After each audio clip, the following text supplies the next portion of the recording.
Hello. Hey! Hello. Hello. Hello.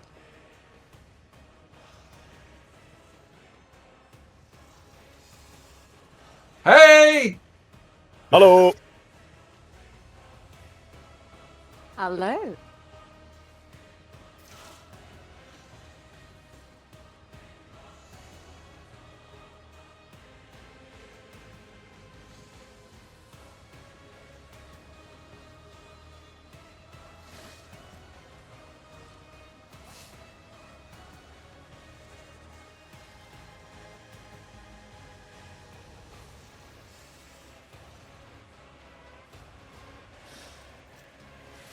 They're probably working. They booked something. Ah, crap. Traitors I to the just Imperium. realized I forgot to turn on the microphone. So Oh yeah, turning on the microphone might help. Yes. here we go It's again. okay. We all understand. I think. Yeah. I do this So have we? every time. Have we just been saying hi to nothing in particular? Yeah, we're just saying hi to nobody. Yeah, sorry, Bibble. That's my bad. So we are here today with our grand voice actors. Here's Ian Russell, Oliver Smith, I'd like to and, introduce myself. yeah, and Tamara Hello. Fritz. They are Abelard, Ulfar, and Argenta, respectively. And Can you guess who's Nathilian who? and me are community managers of Owlcat Games. Glad to meet you. Is the sound good, guys? Do you hear us well? Do you hear the game sounds well? Hopefully. Not us, Tamara. Not us. Okay, great. So, I already said this once, but I'm gonna repeat this because my microphone was muted, sorry. So, we're gonna do a small arena fight today here at Comrag, like yet another day in Comrag. Myself, I'm gonna be your friendly service call that's gonna be watching the guys play and comment on what's happening and relaying your questions to them. And they're going to play their respective characters, with Nathilian taking the role of the Rock Trader, and the rest, two of the characters who are not present, which is Owlcat and Idira. Yeah.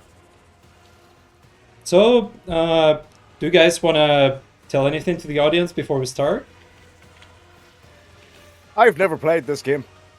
I'm scared.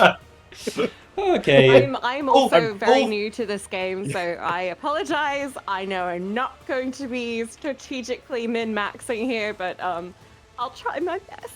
Yeah, we're going to be playing All we can all do is try our best. playing on daring difficulty, I suppose, or you guys want a normal one? What do you think? Stick us in whatever. It'll be grand. Go Okay, on.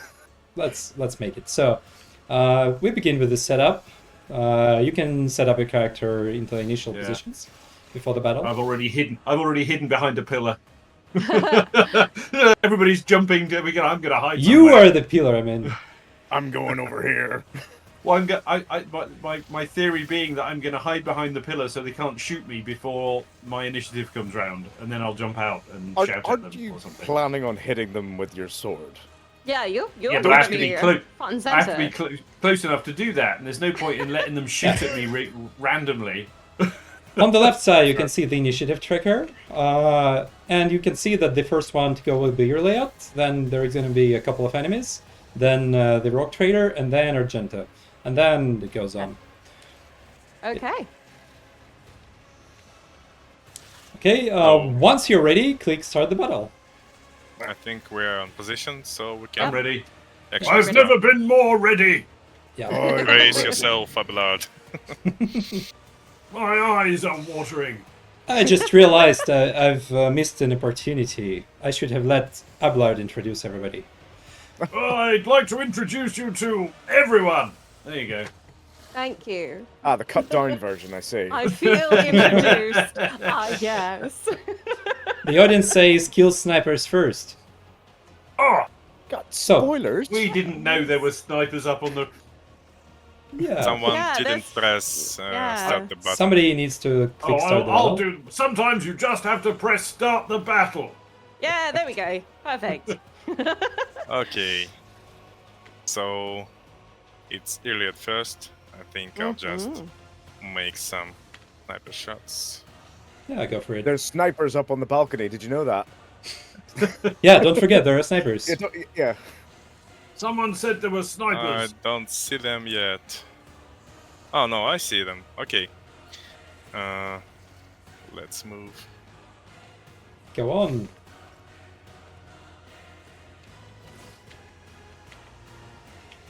Let's see if I can reach them. from You here. should be able to, I think. All the way up there. Yeah, you can. You've got line of sight on either of them. I'll take this one first. Nice. Nice shot. Okay, and Anything else you can do? no. Pass the turn to Jira, and well, While he's taking his turn, there is a question from the audience. Did you guys know anything about Warhammer 40k before you got your roles?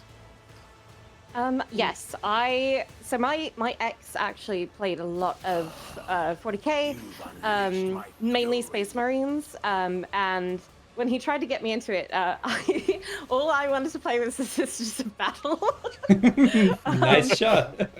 And then I actually got cast in 40k Inquisitor Martyr, which is a different. That's a cool game. Yeah, tactic. Yeah, it's fun.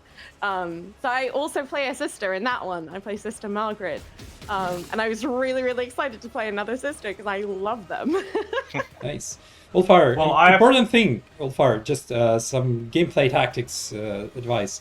You Shoot them with the gun. first you go, and then you attack, because otherwise you lose your movement points. Oh, I didn't know that. Yeah, there is actually an ability Yeah. that allows you to move anyway, but just keep that in mind.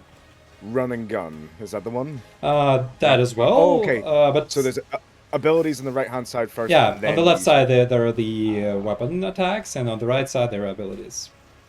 Okay, what have I got here? So there is an ability So called while- Reckless while- Rush while- that allows you to move after attacking. While, Sorry. while Oliver's trying to figure that out, Tamara, I'm in Inquisitor Martyr as well. I'm you not know that? surprised. I moved. I mean, I There we feel go. like, again, we were just saying that there's like a talent pool that's in a lot of these games. And we just kind of run into each other a lot. Yeah, I was one of the original three. I played. I'm the voice of the Psyker. So how do I Ah, end my okay. turn? You still have one action point if you Okay. have anything else to do. And I then click you this just click time. spacebar. Yeah, that works. There we go. Ooh, Oh, Ouch. wow. that Ouch. was painful. My eyes are What? watering. Rude. and he Missed missed. me. All right, where's Earlet? Really, it is close to death. I know. I'm trying to figure where she Oh. is. Is she next to me? She's right near Yes. me. Yeah, she's right next on the to left me. side. Yeah. So I think just- I'll just heal her with the Rogue Trader. no That There you makes go. I was sense. about to. Yell at her until she gets better. I'll just make sarcastic comments about how Xenos are so weak. I was going to initiate payday mode and get out my my medic bag. Hit her with Oliver a big has a spoon. magnificent bird, truly worthy of a warrior of Fenris, they say. Oh, magnificent. Oh, thank you very much. I grew it myself. So took me 10 years. there was a question about our links to Warhammer. So I'm old enough to remember the original Games Workshop, Citadel Miniatures, and such like, and I have some of their original bookcase games. I have a first edition Talisman. I've been around Games Workshop for 40 years. That's formidable. Gotcha. And I've been. This is Rogue Trader is my fourth Warhammer video game. So, Which are the other three? so Inquisitor Martyr that we mentioned earlier. Play one of the playable characters there, the Psyker. And then a studio called Everguild, who make mobile card games. They have two different games. They have one called Legions, based on the Horus Heresy, and they have one called Warpforge. I've got dozens of, I don't know how many characters. They have just a few lines each mobile game, so I've a whole bunch of characters in those. That's really cool. So- It's Argenta's turn right now, and you're standing next to an enemy, so That's probably what's... and I have to. So I you have to either do go that. away You- and get a strike from him, or Yeah. do something else. Hit him with your sword. Hit him with I your don't think chain she doesn't- sword. She I doesn't don't have one. Yeah, I don't have one. If on I me. remember correctly, there was... I think run and gun wasn't triggering the attacks of opportunity if I'm... Yeah, I think run and gun's a good choice. Yeah, run and gun. I think. Yeah. Okay. Sounds like coward talk. No. She's just going to move a couple of points it away. does. Yeah, It's still. it does. Oh. Okay, that's all right. But now you Oh. can shoot him, so that's all Yeah. right. A good position. Did you they remove No. that? Because I think it happened in the beta that you could run Maybe. away. It might be another ability or something. It's been a while since I played. Okay, let me. Yeah, that gladiator's going to come for you next as well. Yeah, make sure I have like something on here. Maybe next time you should shoot this I'm back just on the gonna- right. Yeah. I think that's about it. Okay, I'm just gonna activate that and end my turn. And hope that we are... Okay. That's a good target. 11 damage. Oh, there's a fly buzzing around me. What was that? Yeah, nothing's gonna touch you. Go Abelard! It's time to introduce us. Hello, I'm Abelard, and I'm going to do something. I'm not quite sure what I'm going to do yet. Sword. Yeah, sword. okay. Yeah, but I'm going to come over around here. Which sword am I gonna use to just completely annihilate them? I want to do this. I want to do Taunting Scream, which hopefully will stop those people attacking Argenta. And what else can I do? Don't forget to endure. I have to... Oh, what did I move? Oh, here we go. Yeah, endure Hey. might be a good idea as well. Yeah. That's this one, right? Oh no, where's Endure? It's dark when we will get our There it is. Felonite companion. Probably never. I'm sorry, guys. And what have we got here? Behind you go. Back I behind think cover. You can now introduce him to your sword. Okay. Brutal Slith, I'd like to introduce you to my sword. Oh, that's no, he very- parried it! Ah, it's a very nice blade. I think I will defend myself, and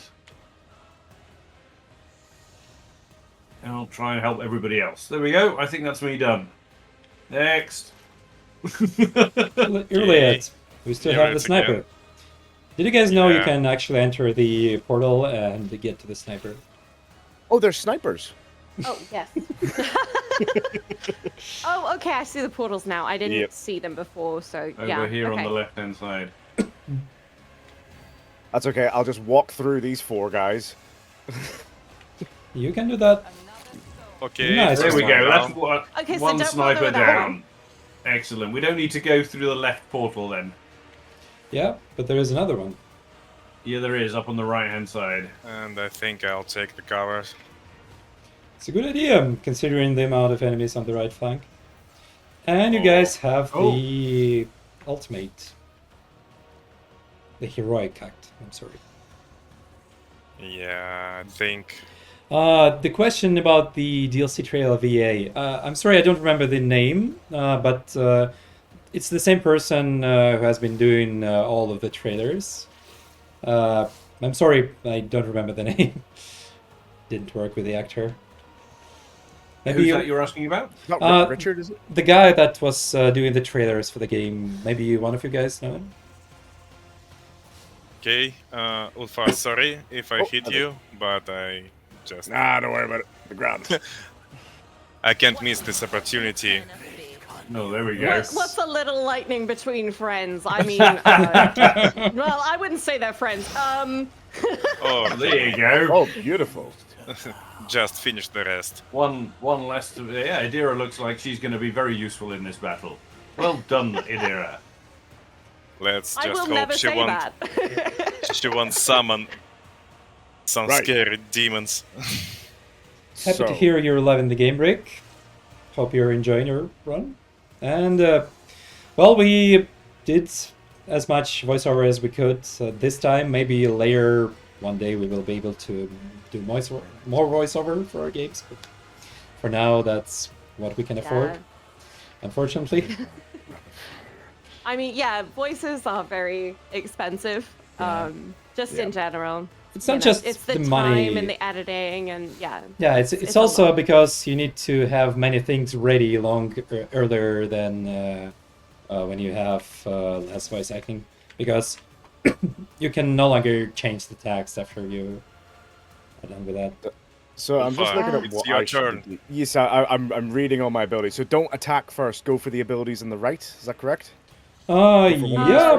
Movement first, and then like. Oh, Yeah, but well, there are things right? that allow you In to general. move anyway. So That's true. I don't yeah. want to move. I want to kill. yeah, then just I think go for you it. can just, yeah. Okay. My strategy has always been to try and kill the one with the least number of points first. Yeah, but I want to But stab. it's the okay. snake. Hit the slith instead. That's okay. All right then. Don't you sass me. What do we go for? Let's go for the throat on this guy. Turgor is too close. Yeah, go for the throat is pretty much a charge. I believe There you you can go. still kick one of them.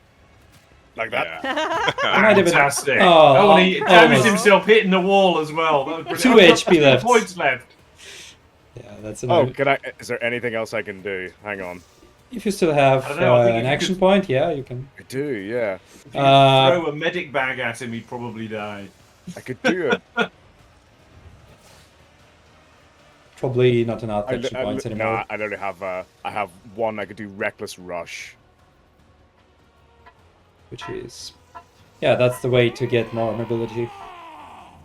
Oh, okay, which means I can then do wildfire, which is just my next attack. Actually, so- it looks like you still have movement points. I think probably the Space Marine has. Oh, Yeah, nice Sorry. try, idiot. I think the Space Marine has the ability that allows him not to lose. You movement think you points. can hit me? You think you can hit him? Nobody can hit me. Nice. Oh, there you go. Oh, yeah, there we that'll go. get- That's how we do it. He got what he deserved. Why will Okay, you make let's. Walter Fromans in Pathfinder? I'm afraid never. But there is a mod for that, I heard. Well, the sniper dodged. How dare they? That's was you're not not so allowed to lucky. do that. Xenaku is saying a big thank you for all your hard work. Your voice acting elevated the game even more. That's so sweet. Glad you thank enjoyed it. you. And I think that I'm like just so impressed with everyone else's work. You know, I don't want to toot my own home.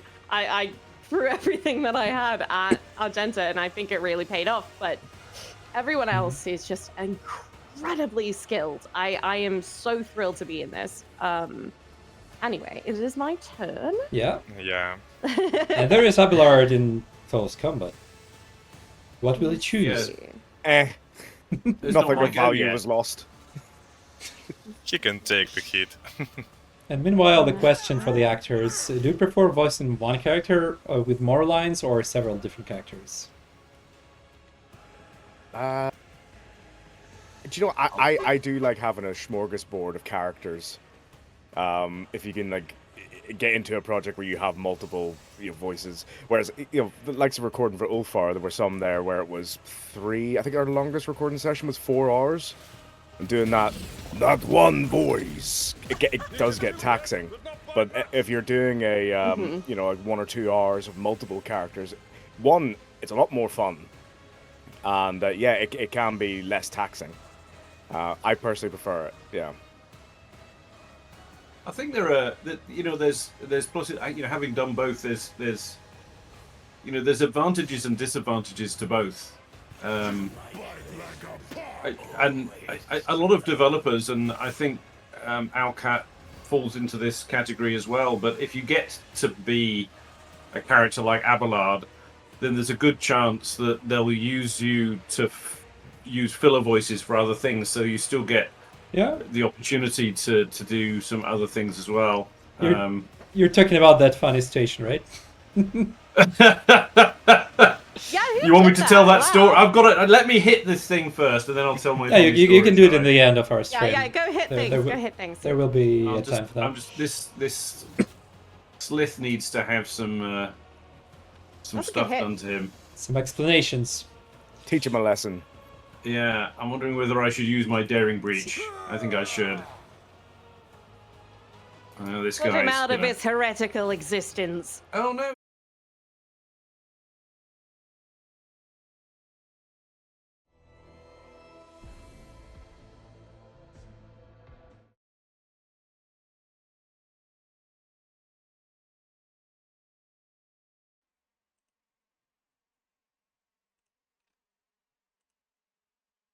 Okay, we should be back online now, guys.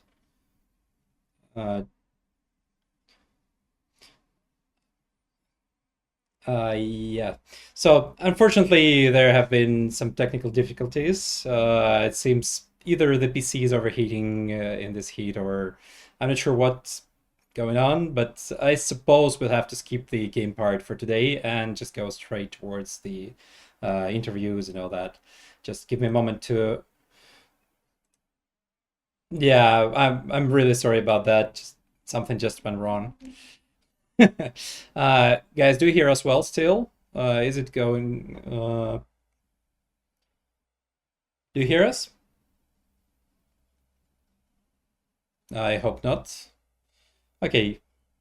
Okay, they don't hear you apparently. Just give me a moment. Just a moment. Just a moment. Play this. That should work. Say something. 1 2 1 2. Something. Hello. Okay, that should work. So, like I said, sorry, we have some sort of technical difficulties, so we'll just continue with sort of an interview. So, I'll start with the questions that came during the time while I was offline. And then we just have a few questions prepared for you guys. So, everybody's praying to the Omniscient. Ulfar, will you just hit this brutal Slith? All right, I'll kick him. Yeah. We still can continue playing. Yeah. Yeah, let's not risk it anymore. I suppose we'll just spend some good time chatting. That's good as well. Yeah, I know. So, what are each of the voice actors' favorite lines from their characters? Let's go one after another, I suppose. Ian, let's start with you, I guess. You know, I like I've said this quite a lot with things, but whenever there's a little bit of humor, I really like those. So, like when Abelard gets hit, you know, oh, my eyes are watering. You know, that kind of. I enjoy that a lot. And there's a couple of scenes where Abelard shows his vulnerability, right at the end of, I think it's chapter 1. Where he's confirming the death of Theodora.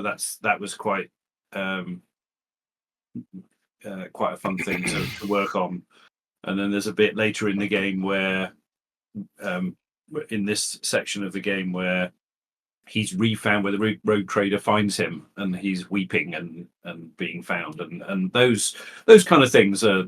You know, as an actor, those things, dialogue and speeches that you can get your teeth into. That's what I enjoy doing. They say they like when Abelard is being grandpa. Justice and other matters. You little whippersnapper. So while we are at it, how does I'll just stop on Abelard for a moment, and then we'll just go with everybody else. Yeah. So Yeah, just pull it out. Just a question from me. Your character is sort of many things at once. Former Navy officer, a husband, a father, a granddad, a seneschal. How does it resonate with you? Like, how does it feel? Well, I'm not a grandfather, but I am a father. So, you know, when those things are being spoken about, you draw on your own experiences. I've not been a seneschal. I've not been in the Navy. Would you like to? But as the sort of elder statesman, if you like, you know, you get to a certain age, and certain characters, you have a certain amount of life experience that you can bring. So, you know, I suppose that's I'm world weary or world wise, one of those two things. That helps with a character like Abelard because he's been around the block. He's seen a lot of things. He understands how his world works, and I think age that comes with age. So I'll just play the age card there. I think. Thank you. I've decided to corner the market in old blokes. Okay, Argenta, what's your favorite phrase and catchphrase? Oh goodness. I love the little battle laugh that I did. And I know a lot of people remember that one. Just the really creepy and loud. Just really enjoying the heat of battle. And I love her introduction scene as well. That just fervent prayer that she knows that the emperor will guide her shots, that they will be sure that she will fell her enemies. That I just love getting into that like fervor when I'm recording as Argenta. I think that really underscores a lot of how she feels about battle and how that can lead to a better like universe, I guess. And I have to say, I really, really like some of the scenes where she's just explaining her like backstory, kind of, and about like finding that glimmer in the sky that like gives her hope. Um, that just I love when she gets a little bit vulnerable, like Ian said, that challenge in acting and balancing those two sides of her. How do you feel that, according to the surveys, Argenta is the most popular character? I feel a little bit smug about that, actually. I think it's just like, yes, okay, I'm doing a good job, I suppose. I'm doing right by the character. I think that just says a lot about the writing and how well that I've worked with the writers to bring this character to life. Yeah, I know the writers were really excited to work with you guys. Like, I mean, generally, when you see the characters that were written take life, this is so exciting for everybody who worked with them, who created them, and who, like, you put your voice and a part of your soul in them as well. So, Ulfar, what about you? What is your favorite scene and voice line? So, I mean, with Ulfar, there's a lot of sorrow that he hides behind that sort of gruff space marine exterior, and with the likes of his, I don't know, not spoiling anything, but the likes of all of his squad and everything that happens with that, the sagas that he tells, all those sorts of lines that required to take a step away from the sort of jovial side of him, where it was a nice bit of respite every now and then to just sort of go, oh, he is actually, yes, he's a enhanced superhuman, but he is also a human at the end of the day, which a lot of people I know, that's a point of contention in like Warhammer, is like, are they in the lore, yeah. exactly, yeah, like are they just unthinking, unfeeling killing machines, or do they still have a soul? But then you go back into him being quite jovial, and I think my favorite line recording for him was whenever you leave after getting him, and he remembers the promise that he made to, I think it's the homunculus or whatever, before he escapes. He's like, "Oh, I forgot I promised to piss on his corpse." So along those lines. But That was a good one. it was my favorite lines to record, or the one favorite thing that I record, was actually for the Necron. Because I did the voices for the Necron warriors and the Scorpeth destroyers, and it was during the recording session. Whenever we were doing it, I was told, right, okay, so for these guys, it's an idle animation, and they're just breathing in and out, and they're going up and down. So let's get some breathing. And I was like, question: how does an undead space robot skeleton breathe? And we're like, Let's find out. So, Yeah. so there was a I bit of love being an experimentation actor. going on. Yeah, exactly. Nice one. Yeah. Somebody's asking if the writers were excited why most endings are set in some way, because it's Warhammer. You know, things are often grim in Warhammer. You can't be happy in Warhammer. Yeah, The grim dark. There are situations, but overall, yeah, that's a world you probably wouldn't want to get to in real life. Yeah. Like it's dark. It's really dark. Well, and I think we were talking about voice acting in general in games, and there's to enhance the experience for the player.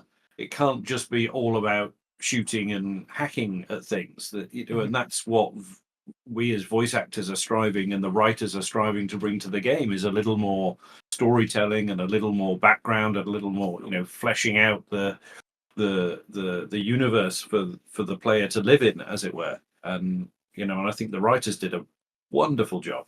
Yeah. Definitely stayed true to the spirit of just how 40K can be. I have a few questions for you guys, prepared in advance. I'll begin with Argenta, Tamara. Okay. What is your favorite weapon in 40K? Like, if you were to pick a weapon, which would that be? I mean, it's classic. I really enjoy the chainsword as a concept. Nice. And if that would be a shooting weapon, which would that be?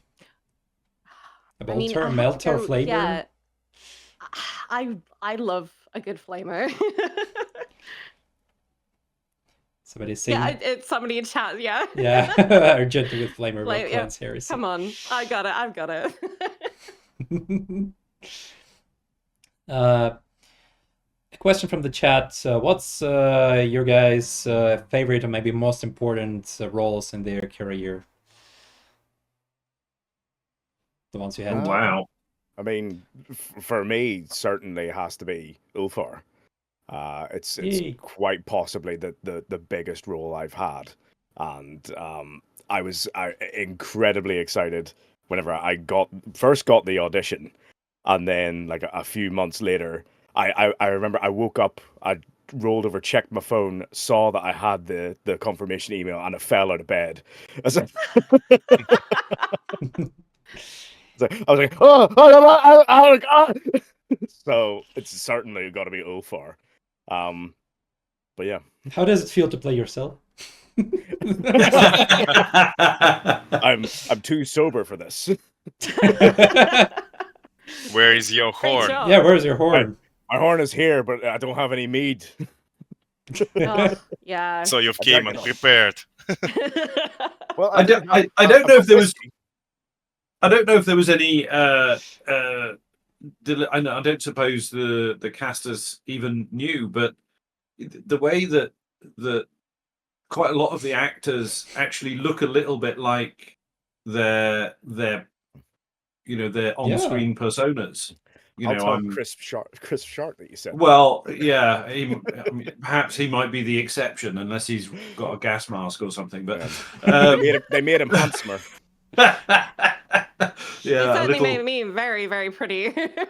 I mean, I don't care about that. I only care about what the Emperor thinks. You guys could easily do a cosplay of our characters. Yeah. If I grew like 5 foot taller. Yeah, just to wear a suit. Just get some, Put get some wooden heels on. plaques in your shoes, I've seen Stand in a people do cosplays of seen Space them. Marines. So, Like Terminator armor cosplay is incredible. Yeah. speaking of Space Marines, what's your favorite chapter? I suppose the Space Wolves. No. Or yeah, it has to be Space Wolves. But I actually liked them before learning about Rogue Trader and obviously Ulfar. And awkwardly enough, I work with a guy who is 1,000 Suns diehard, and we would argue constantly in the office. And whenever I got the role, and I couldn't tell him for months and months, it was eating me inside. And on the day that I was able Yeah. to announce it, I told him, and he dropped to his knees in our office and was like, That's lovely. yes, I think yes. that's lovely. But I was asked this before, and my favorite chapter has to be orcs. I I'm can sorry, see you. I can't. I can I see. can't. Above all, Space Marines, above Chaos, above even the Tyranids. I love the Tyranids. Orcs, the boys are boys goes bad boys. Yeah, are I'm really looking Roar! forward to that new game with where they get to drive the cars. Oh, Blood Well, and this Blood Teeth. Bowl. You're not talking about Blood Bowl. No, the one with the 40k Blood and Teeth, or what was it? Speed Freaks, I think. Yeah, shoot Oh, his yeah, blood and that's teeth right, as yeah. the side scroller. Yeah, that's Yeah. a great game. So, Ian, how many times did people ask you to introduce them? On this stream alone? Today, yeah. Today. I clearly. Are you keeping count? No, but You should. I guess what I don't think it's like World War II pilots who would put a little mark on the side of their plane every time they shot someone down. But One of those clearly, crochet whenever clickers. since Abelard has come to the public's attention, any conversation around Warhammer and Abelard, that's almost the first question that's asked, and you lean into it, on Twitter or wherever, and people ask you these things, and I've been asked to introduce, and that's fun for me. I enjoy that. I've got to a point in my life where having fun and enjoying what I do is paramount. And so being able to be in a role in a game like Rogue Trader, where there's a strong community and you can have a bit of banter with a few people, that's what it's for me. That's, you want to say what's my favorite thing about being in Rogue Trader? It's probably about the banter that you can have with people in the real world about what you've done and brought to them, and that's so, for me, that's so fulfilling. Did you know there is a person on Reddit and YouTube which answers whenever anybody calls for Abelard to introduce somebody? He has the nickname of Papa Versarian, I think. And he just appears in any comments where he's summoned. So I don't know. I'm sure people have seen this, but I don't know if you'll be able to see it on the camera or not. Probably but yes. You might want to turn off the blur. How's that? Is that good? You can see it well enough. So that's. But you're talking about the community. Here's someone who paints Warhammer as his hobby, and he's made an Abelard. And he's created a diorama with Abelard fighting against Aurora, and he's entered that into the Adepticon, and he's got a finalist pin, and and we've chatted, and he sent it to me, and what better? That's worth all the money. Yeah. Yeah, Like that's honestly, really cool. if it can just bring a smile to somebody's face, like it's just worth so much. I had somebody ask me to send them a message as Argenta, and I'll do it. It's as long as it's like acceptable text. Just like knowing that somebody wanted it so much that they were like, hey, please, I'm not feeling so good. Can you say something as Argenta? Like, yeah, of course. Like, Of course. I'm so lucky that people associate this character with just such joy in how they interact with this game. It's wonderful. I have not had the same interaction. Or whenever we were first allowed to announce our roles, we were allowed to do it. I think it was like a few weeks before in the community Discord, before we were allowed to put it on to like resumes and things like that. And so we were allowed to join and just mingle with everybody, which was great. So I joined. And it took about maybe 2 weeks because I didn't want to just go in and go, everybody shut up. It is I, Ulfar Redmane. You you probably should have. Yeah. No, but I didn't want to They be could that enjoy it. So I joined, and it was about 2 weeks before they were talking about Ulfar. So I was like, yes, brilliant. This is my time to jump in. And they were just dogpiling on him, pardon It's the pun. so funny. About they're just talking complete, talking him down. I was like, ooh. Not a lot of love for Ulfar then, huh, guys? And within 5 seconds, I got a reply from someone going, "Oh, his voice, so annoying." I was like, "Oh, okay. What's the problem with it?" I was like, "Oh, he sounds like a pirate." I was like, "Oh, right, okay. Well." So anyway, hi guys. My name is Oliver. I'm the voice actor for Ulfar. It's a pleasure to meet you all. And the whole chat just started to go, "Oh!" Yeah. Yeah, that's. I only cry myself to sleep every night, like, so it's fine. Well, I think your voice is absolutely wonderful, and Yeah. I love your Nailed it. voice as Ulfar. Just Totally nailed it. No, And it's since then, I have had people come in and go, like, listening to him and his story, and just the voice behind it has like brought such like storytelling to that. So thank you so much. And those, like Tamara was saying, those sorts of comments they mean the absolute world to a voice actor. yeah, you know. absolutely. Yeah. It's true. A question from the chat. Have you guys read any Warhammer books and have any favorites? I have I haven't- not. Have not. I had have. the pleasure, no. I can't read. I'm actually blind. Ian, you can probably we- stand up for. well, I've read one book, but more are on my birthday list, which is coming up in about a week. So I'm hoping to get some more. But I chose to deliberately go and find a book to read, and I went into one of the Games Workshop Warhammer shop. They all call them Warhammer shops now, but and I spoke to the guy and I said, if I wanted to read some of the books, where should I start? And he gave me the first Horus Heresy book, and it helped me really get a feel for the vibe of the universe, as it were. You know, just the setting and setting it up. Yeah. And so it maybe the first chapter I thought, oh no, this is going to be a bit of a hack and slay fest. But that was really just to set the scene, and the rest of it was a very kind of human story. Just set with these how did you describe them, Oliver? These superhuman freaks, genetically modified freaks. But yeah, I really enjoyed it, and I'm keen to read some more. So that was Horus Heresy, and so I've asked specifically for something from Age of Sigmar because it's a little bit different, and I want to get into that a bit more. Like, I haven't read any of the books. I've spent a lot of money on the books because my partner likes to read them. So I've spent hundreds of pounds on books that I haven't touched.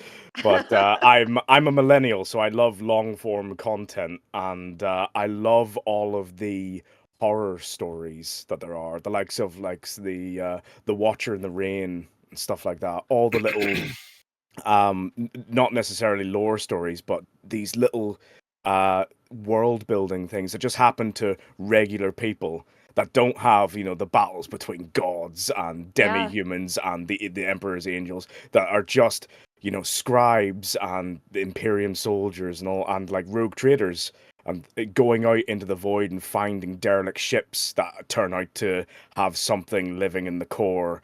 All those sorts of little horror stories, I eat them up. I love them so much. But yeah, it's listening to them. It's not reading.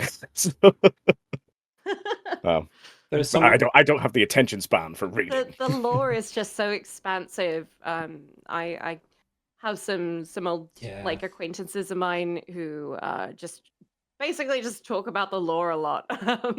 And they've got a podcast, I think, but I can't remember the name of it. There is that meme where, hey, there is this game called Warhammer 40k. What can you tell about it? A voice message for 8 hours. Yeah. Only 8 hours. They're battery I'm so glad you asked. Yeah. That's it. I love those Tamara kind has of things. you have a live podcast, is that what you're saying? And you've got friends that just come around and go, right, so where Yeah, are we starting I today? should just get a podcast going, and then other people can tell me about Warhammer. It's the easiest podcast in the world, isn't it? Yeah, I just do the editing and post it, and I go, every once in a while. They could sit in your studio, you just put wireless headphones on, just go about your day, and just leave them to it. Yeah, I know I'm definitely paying attention Yeah, and just not washing writing the emails. dishes. Yep. Well, and in a wider context, and again, it's just my age thing, but 40 years ago, Warhammer was a little niche tabletop wargamey thing, and it didn't have all of this other content. And to see how that has just blossomed in the last, I don't know, Yeah, it evolved so much. 5-6 years or so, particularly it's like a snowball. It's just, well, but it's gathered and gathered, and it just feels like in the last few years it's just it's everywhere.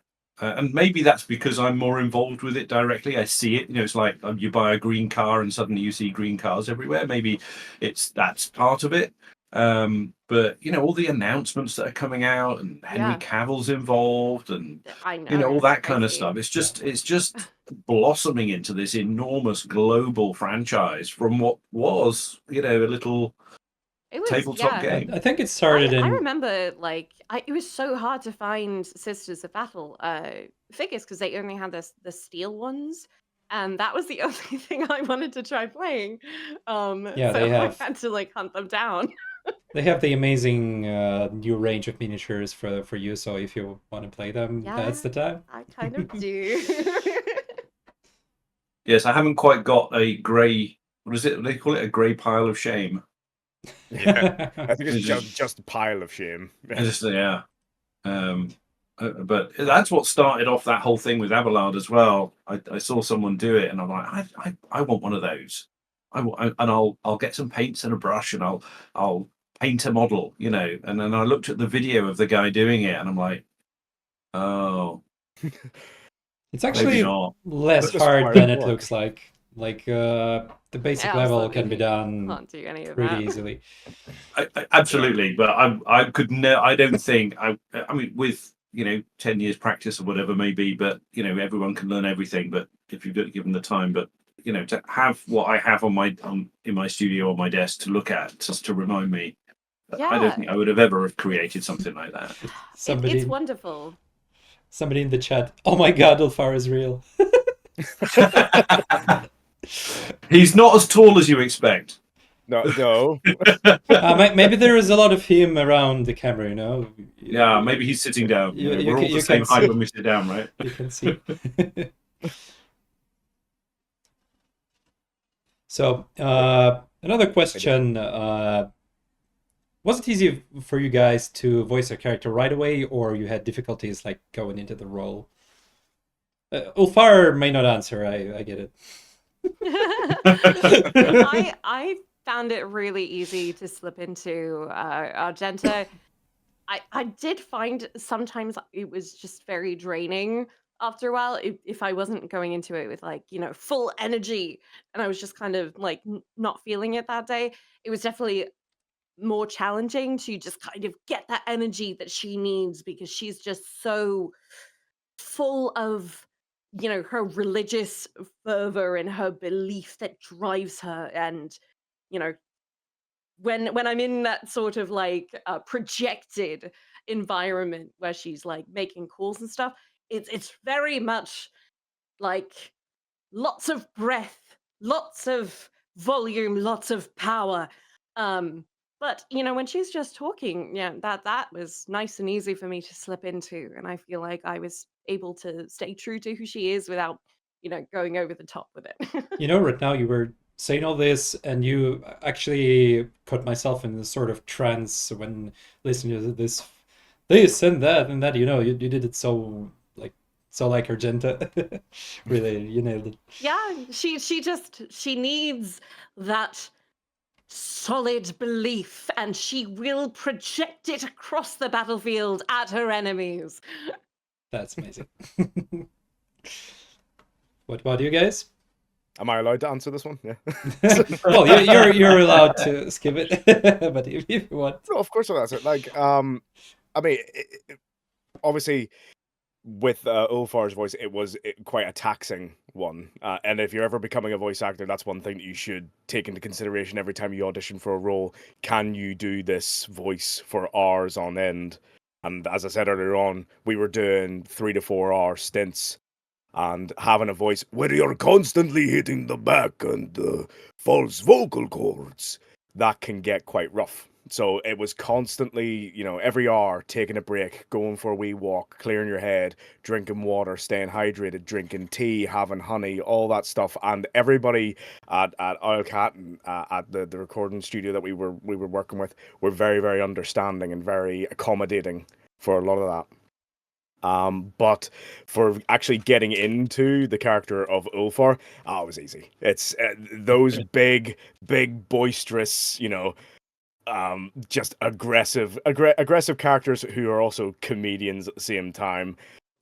They are so much fun, and especially the yelling and the battle cries and all that stuff.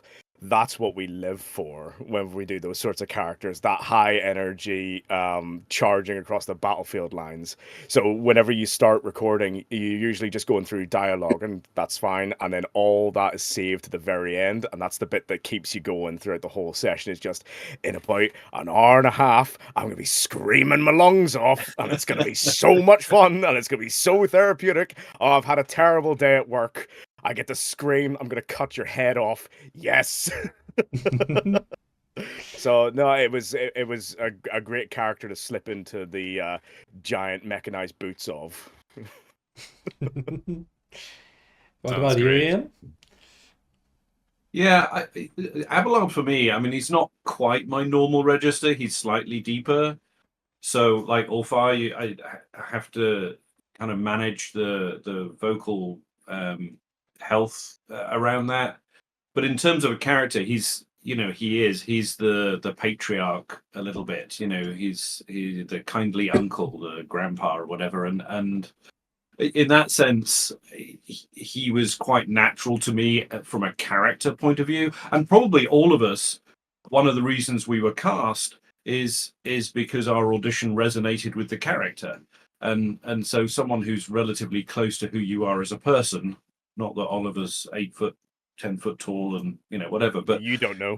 But I think if there's something in the character or their physicality that is close to your own, then that probably shines through in the audition process in any event. And then when you get into the sessions themselves, I guess the more you do it, the easier it becomes to slip into. So, Abelard I find relatively easy. And, he's gently fun to play. Let me put it that way. He's not too vocally strenuous. I can do him for 4 hours without too much problem. The battle screams,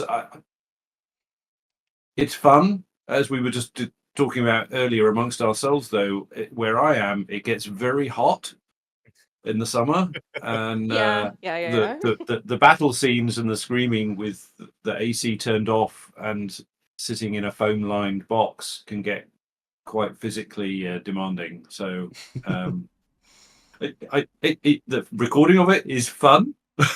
The physical impact on my body is a little less. I can imagine.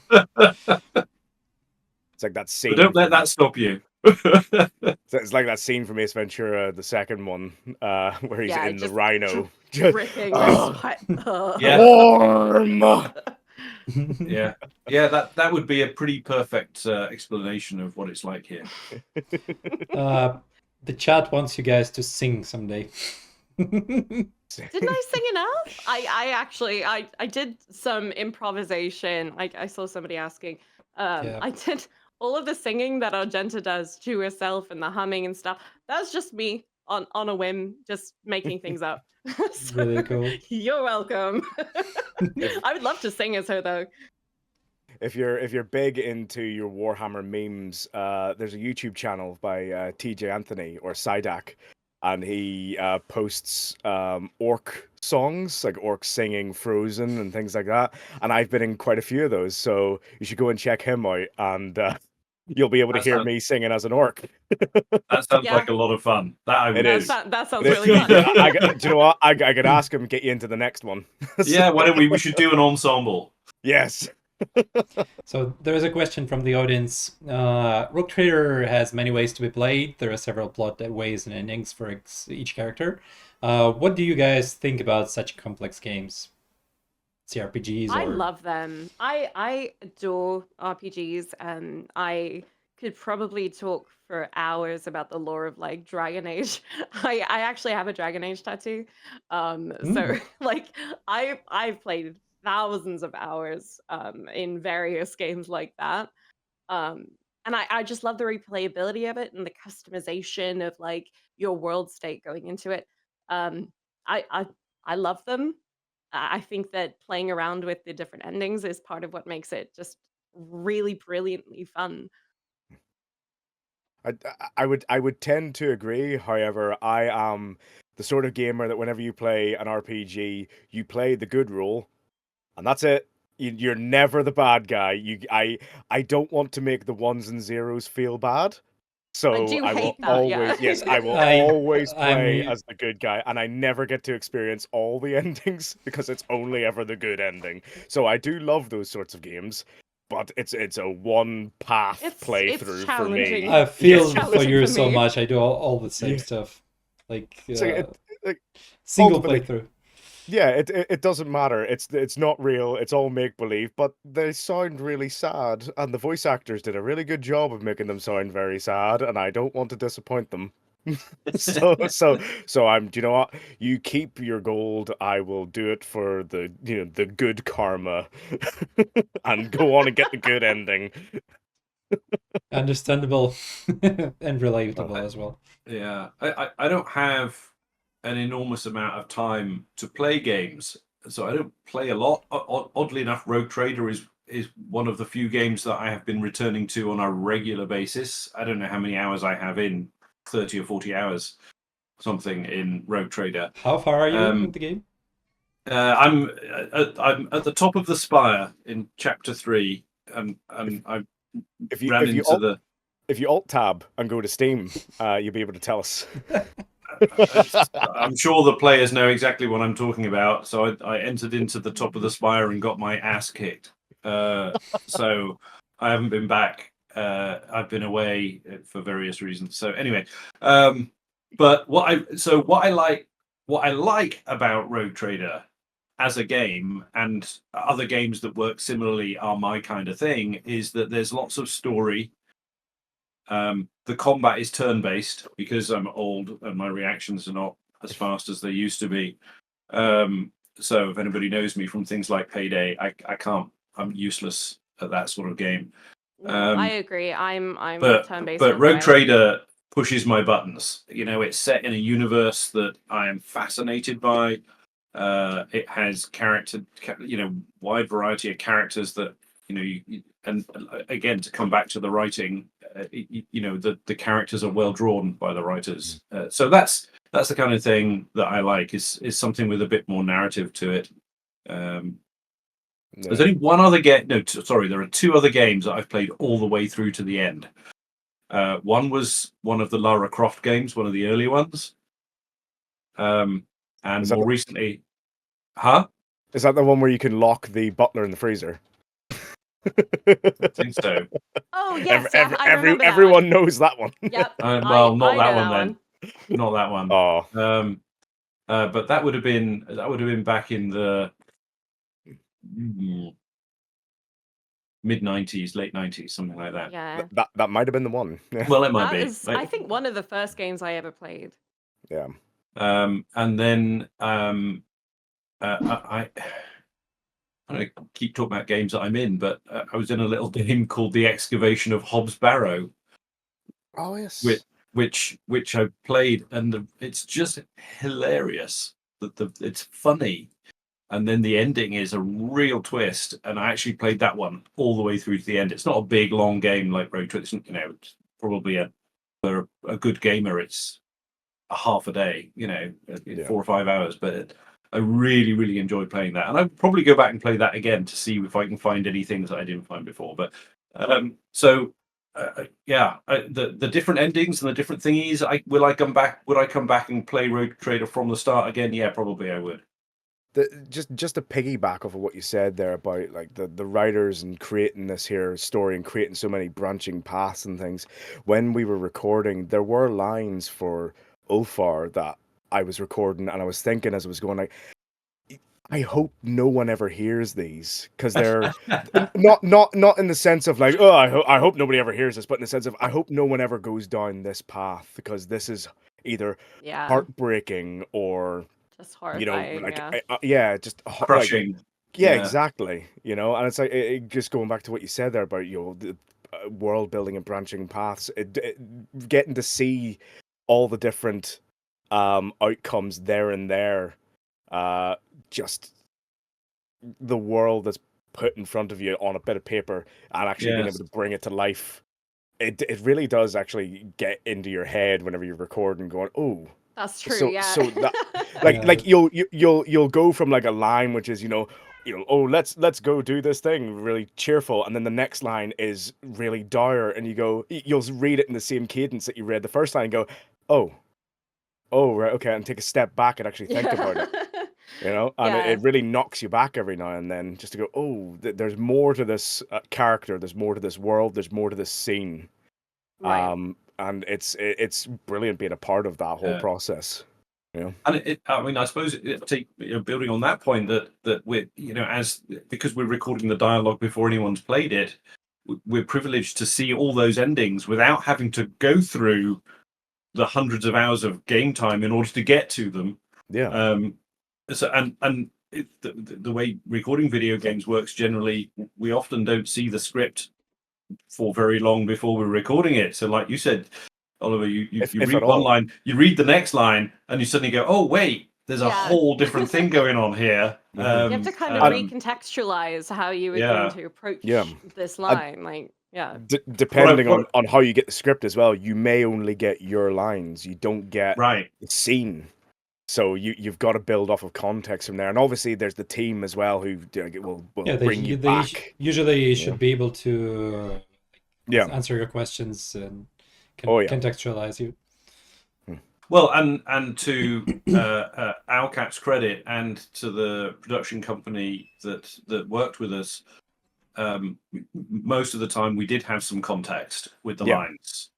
Most of the time we did have the line previous or the 2 lines previous, and clearly the voice directors had read and delved into the story before they got to us, so they knew the context as well, and that was, you know, to the eternal credit of the people involved. It was a very good experience as an actor. Yeah, before every scene we had like a 2 to 3 minute chat of just, all right, here's what's happening, here's the lowdown, you know, here's what happens to your character in this scene. Yeah. And then, you know, usually it's a case of you read your lines and then they go, let's take that one again, or good, let's move on. And then if you read a line, you go, and you take that pause, they'll go, okay, let's stop and let's tell you what's actually happening with this line and give you the context behind it.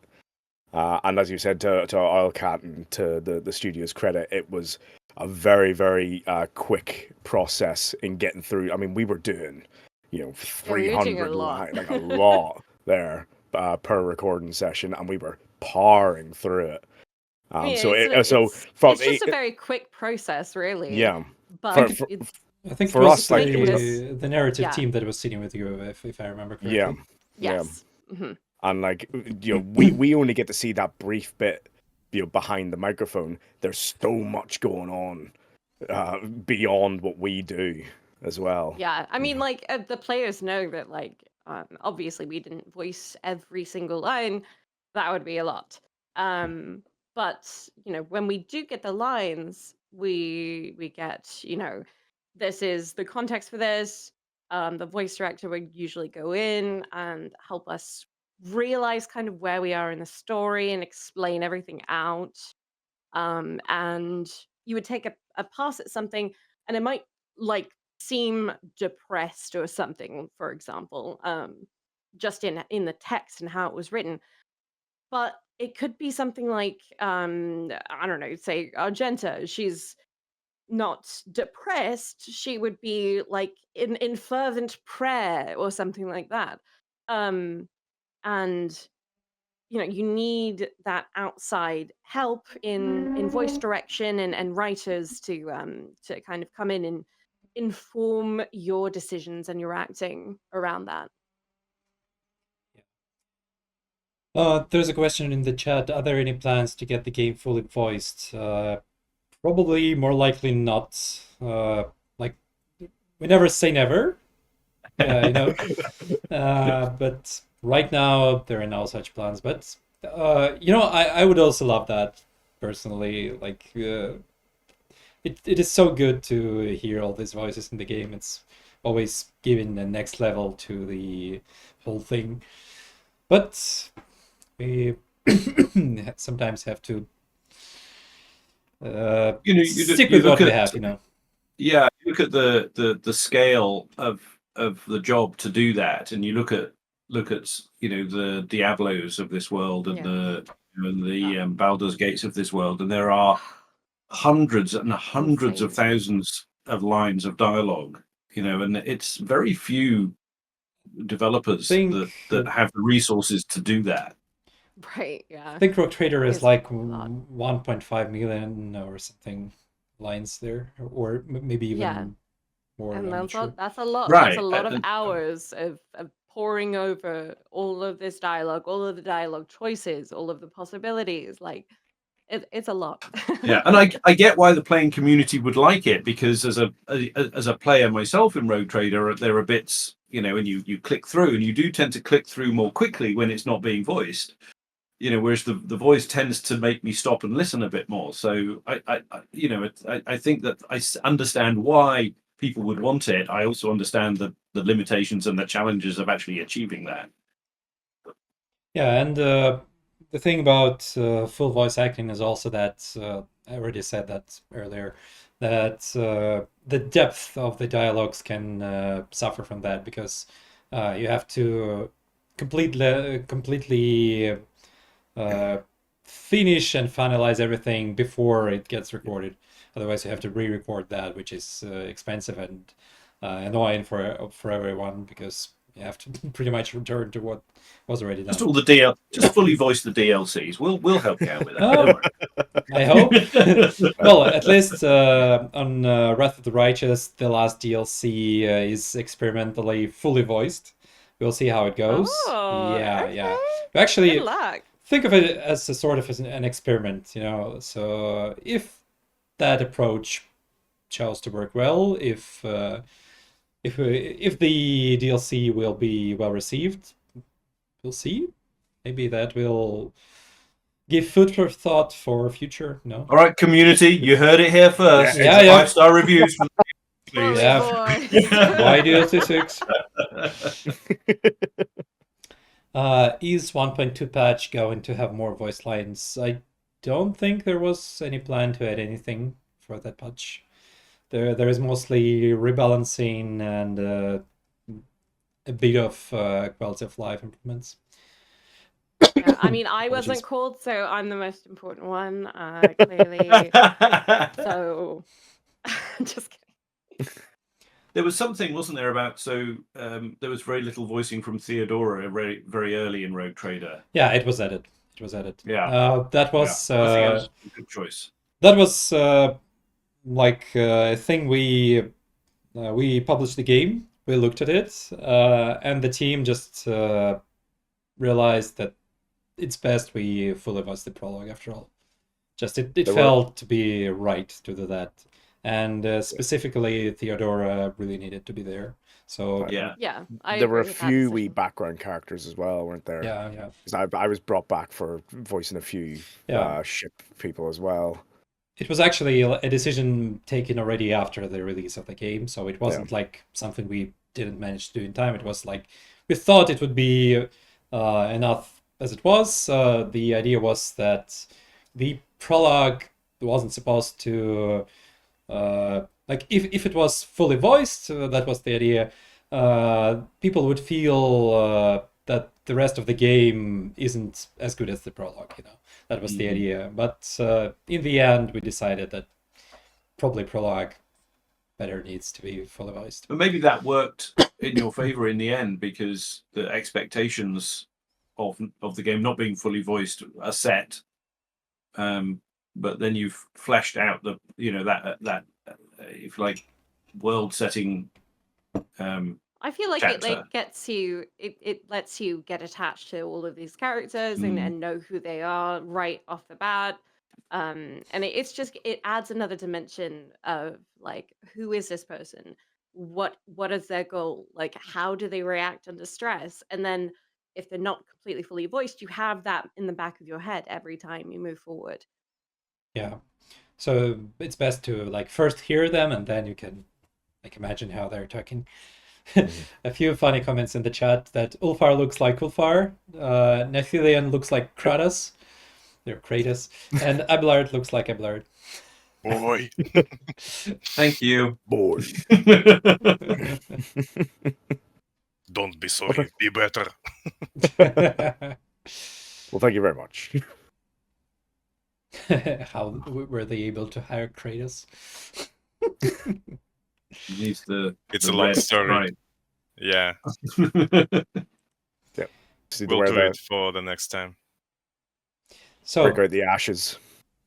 I have another interesting question for you guys. If you're playing Rogue Trader, so you're the Lord Captain, which path would you take? So if you don't know, there are like 3 separate paths, which is Dogmatic, Iconoclast, and Heretical. So which one would you take? Whichever one is the good path, which it doesn't sound like it's heretical. I wouldn't go with that one. I think Definitely isn't it's heretical. dogmatic. The like leaning More into the Imperium. Imperial. Yeah. Imperium. The interesting. I probably have to go that one because I like the reactions from like fellow Imperial citizens and stuff. Like I don't know. Maybe it's just because I play Argenta and she's nice to you if you pick that. So I would have to pick it simply for killing Marzipan later on. You're using the time while he's not on this stream, right? Yes, exactly. Yeah, that's all right. I'm just going to go onto Twitter and threaten him. So, talk about good voices, though. Oh my god. Oh, good. Yeah, you all guys are pretty amazing.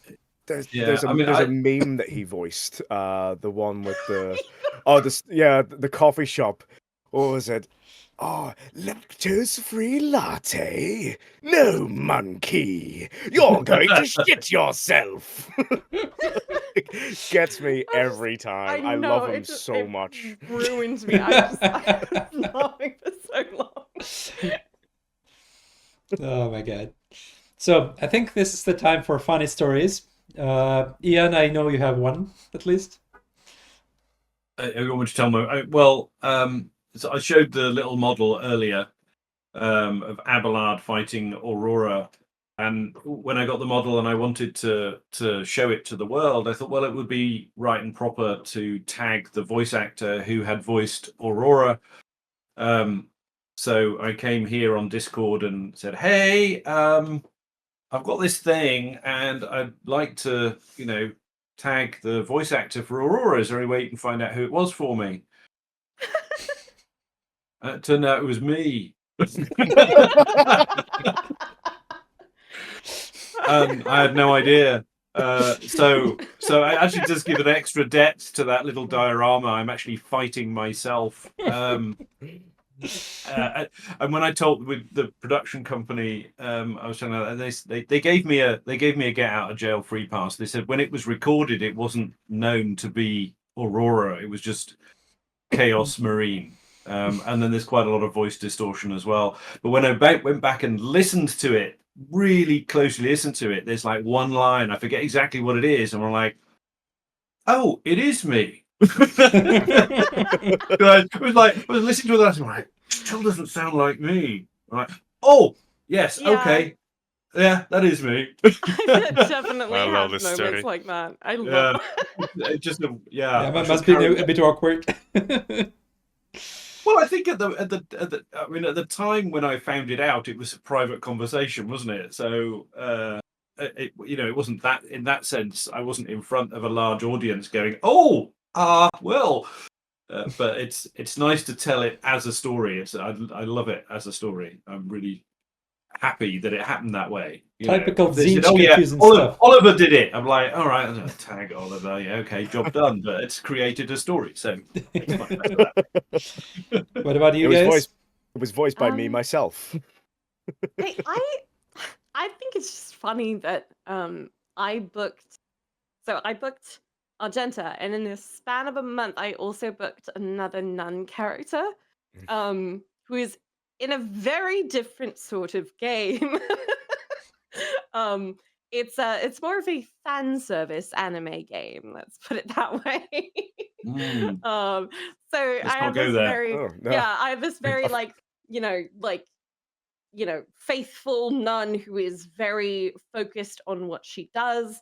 And then I have a faithful Another nun nun. who A follower of Slanesh. Shall we kind say? of.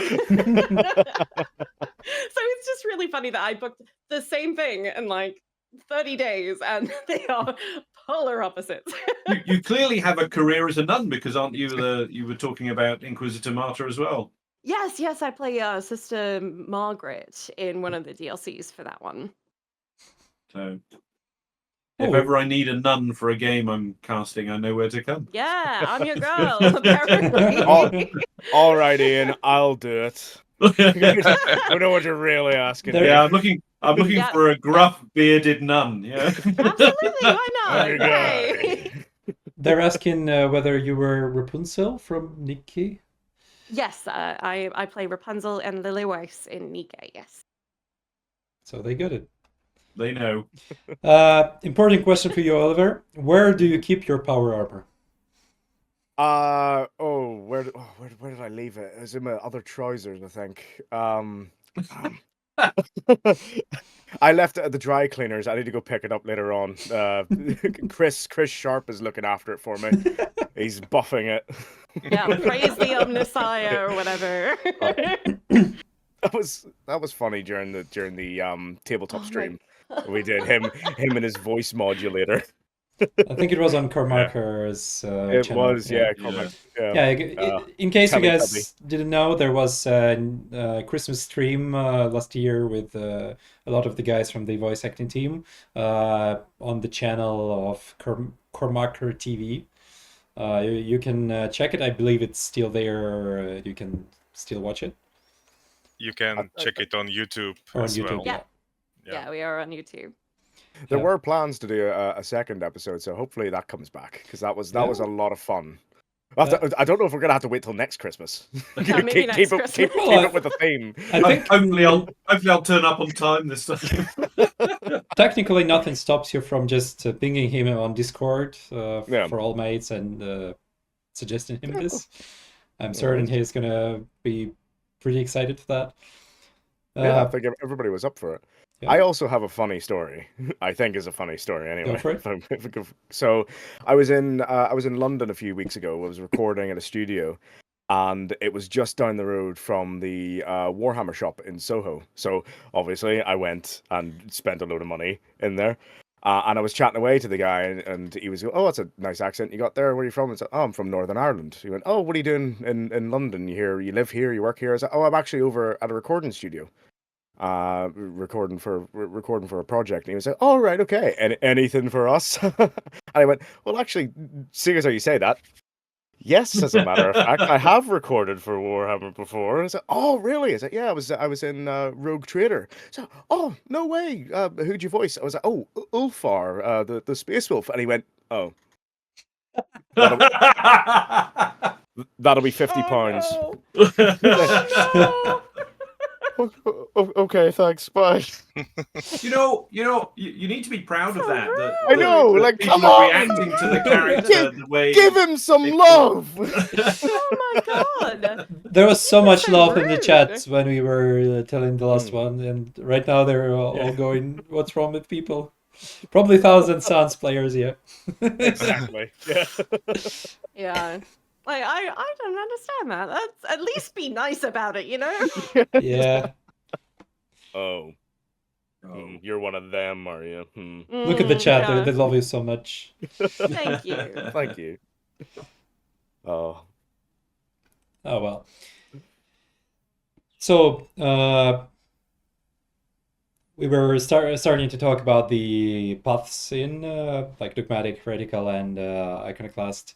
The interesting choice would be between the iconoclast and dogmatic, because like dogmatic forces you sometimes to do hard things for a better outcome, and in an iconoclast route you more often do well trying to be as good as you can in a given station. So like if you were faced with the hard decision, what would you probably do? How would you react? So like do something Depends. tough Re- to realistically- save more reali- people, you know. Realistically, I would probably go iconoclast because that's just, you know, I feel like that's the good guy answer in general. I tend to look at the responses available and try and pick the one which I think is closest to what I would do if it were me, which Mhm. means that it's not always the same pathway. So it's hard to say I would always answer dogmatic or I would always answer iconoclast. But what I do think is, we were talking about the playability and go back and doing it again. I think if I either start a second game or I go back and play it again, I would then start doing that sort of thing, and trying out things. You know, I'm scared a little bit. You know, there's often the option where you say to one of your companions, "That's it, I'm done with you. Leave my ship. Never darken my door again." And I'm like, I'm frightened to do that. Aren't we all? I mean, Yeah. But I I think having played the game, if I, assuming I get through to the end and I've completed the game, I think going back, I would be less frightened to make those kind of choices. yeah, but that is still kind of uncomfortable, I believe, for most of us. Yeah, I mean, I just don't want to upset the ones and zeros, as Oliver Yeah. put very nicely. From the chat, Oliver, I want you to know my husband and I were rolling on the floor laughing at Ulfar's antics, and we camped him in the body just for his goofing. Yes. Validation. Yes. There we go. Thank you so much. And great glad. beard, by the way, they say. Oh, thank you very much. They don't understand where it ends. You probably need to show It's it. behind the microphone. I got. It's. It's I'm disappearing a wee bit.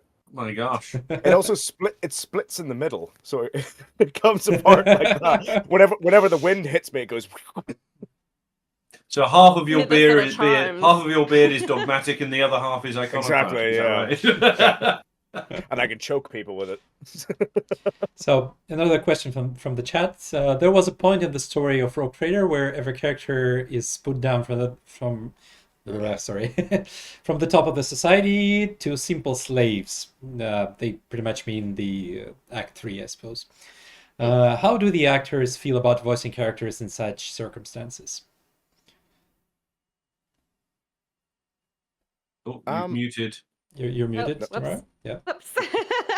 I feel like in most cases, that's kind of where your characterization shines. Because, I mean, like, just in how stories work, like, there's going to be a period where, like, you know, it's not going to go great. And how are they going to react? And I feel like that's when you can really play as an actor. You really get inside the head of whoever you're playing and really put yourself in their shoes as far as like how are they going to be thinking in this situation. And it's some of the most fun that I have personally. From a. Yeah. Oh, sorry. No, go ahead. Ian. No, go ahead. Go ahead, Oliver. Oh, go on then. Uh, speaking outside of Rogue Trader, whenever you get those sort of roles, I mean, you do have the option of going in, going, I don't feel comfortable portraying this scene, or you can turn down roles if necessary. I think as actors, it's our job to bring those sorts of scenarios and things with storytelling forward in as true a fashion as we can. We're not necessarily bringing from our own personal experiences. You're talking about some heavy subjects at times, and it's our job to bring that about with as much dignity and obviously care as we can. But with Ulfar and Rogue Trader at the very beginning, you only meet him in chapter 3, isn't that correct? That's when you meet him at the bottom of Kimura. Yeah. That for his character building, and I remember actually seeing a lot of people talking about him. And again, we might be seeing some Thousand Sons people here. There was a lot of people who missed his character traits because they were going, "Oh, he's just a big, dumb, gruff bully." Missing the fact that he's actually testing the Rogue Trader, and he's playing the part of the big, dumb, muscle-bound guy who just likes violence. He's actually trying to gauge whether or not they're trustworthy. And a lot of people threw that sort of character building by the wayside and just went, "Oh, he's a big idiot. I'm not going to waste my time on him." So there's a lot of story building that you can find in and amongst all that sort of subject matter. You can see what somebody is going through or how they're handling a situation. And with Ulfar, it was very much a case of he is doing the best of what he's got, and he now has a new opportunity, and he's testing the water with the Rogue Trader. And I think there were a few keen eyes who caught that. I remember reading about it in the community Discord and going, "Yeah, you guys, you were paying attention. You knew what was happening." Which brings me to actually, Ian, you go first, and then I go for a question. We're talking about portraying characters that are going through some stuff that have hit some hard times. I think as Tamara said, that does, as an actor, that challenges us, and I do enjoy that challenge. But I also chime with what Oliver is saying, is at outset, before you've taken on a character, if you can see that and that character is either something you don't want to do because it would be too hurtful to yourself, to your own mental health, or you just don't feel that you have the right experience to bring and make that authentic, or you don't have the opportunity to go and find out before the role, talk about preparation, which is often the case with video games. You can turn it down. I get that. So I guess I'm going to fall between both of those stools, really. that when faced with challenging emotional portrayal, that's, if you like, the lifeblood of an actor. That's what we enjoy, working on. But there inevitably are going to be situations that you face where you feel you're not right, and it's right to walk away from those. Yeah, it happens. Yeah. Somebody says they bought the game because of Argenta. Oh my god. Sisters of Battle. Oh, another one. I hope you like what they did with her anyway.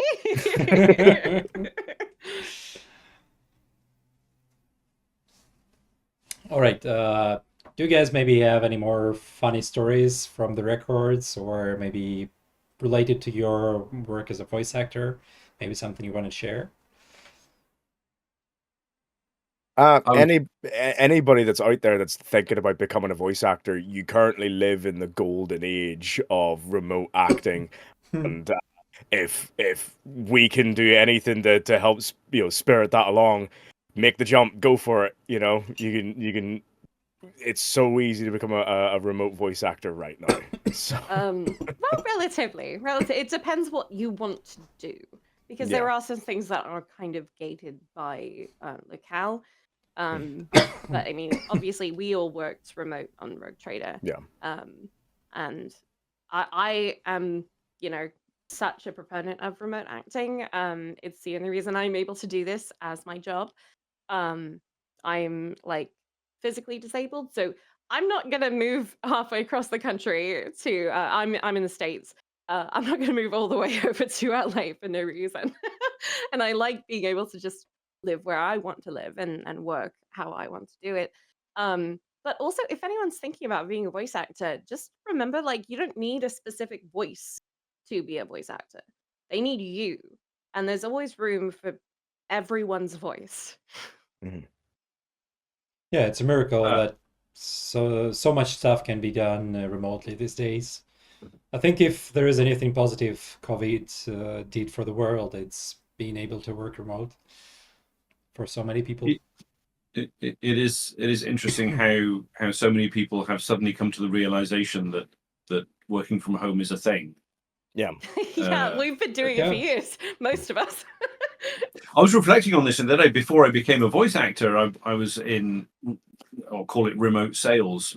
So almost my entire working life, I've worked from home. I didn't always work through the internet because the internet didn't exist, back then. You just had sticks and rocks.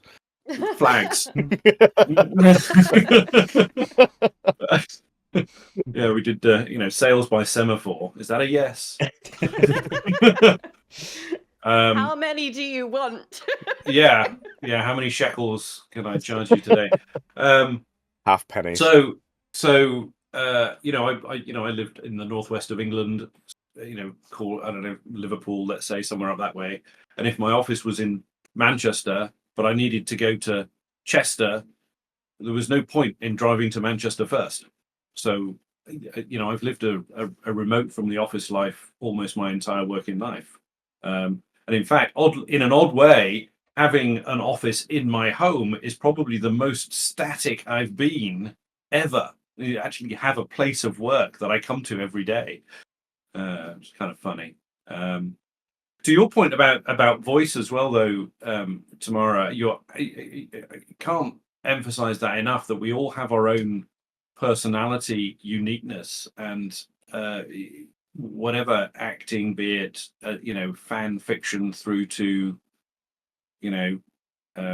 Blizzard, whatever, we all have to try and bring our own uniqueness to it, and that's what helps. And we were talking earlier about some of us even look like a bit like our character. Do we grow to look more like our characters because we've been cast as them? That'd be an interesting, we grow to look like our dogs. I don't know. Maybe we do. But don't try and be everything to everyone. Lean into your uniqueness, whatever that happens to be, and you'll probably find yourself being more successful as a result.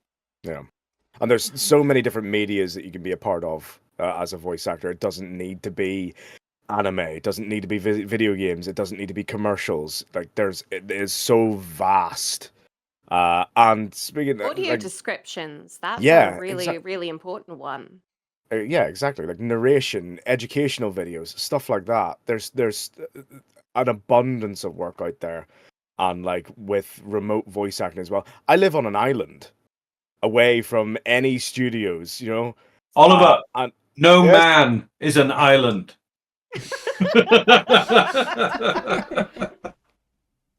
Okay. Them jokes.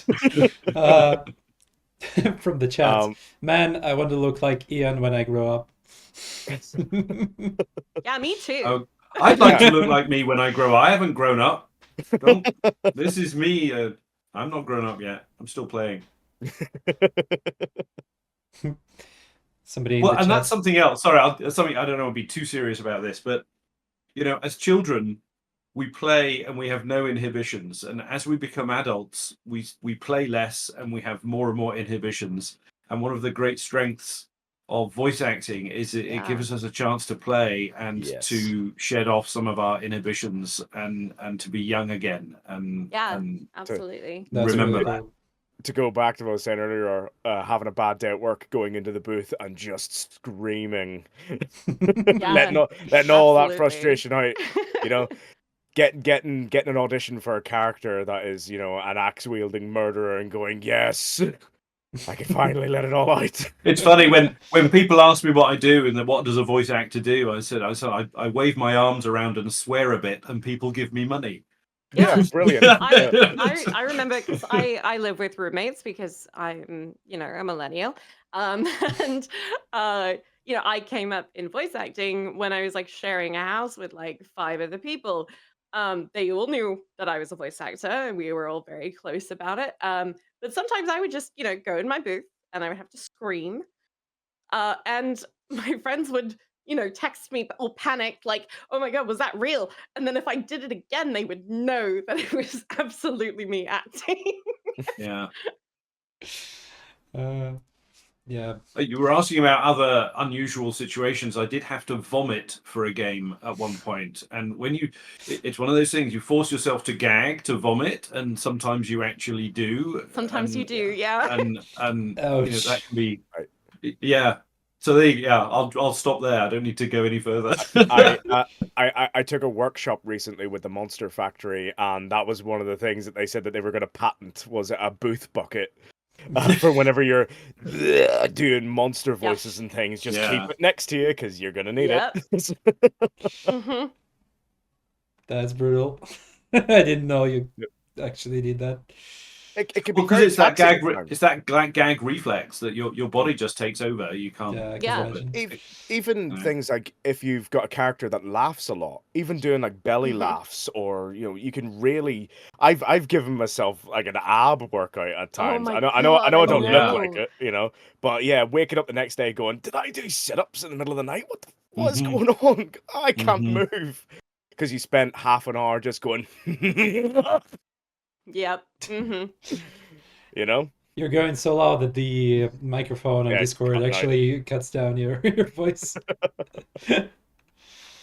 And can't handle my bandwidth. Tom Hanks talks about that about Woody. You know, he says he's constantly clenched, he's constantly tense, and he said it's like it's a physical workout.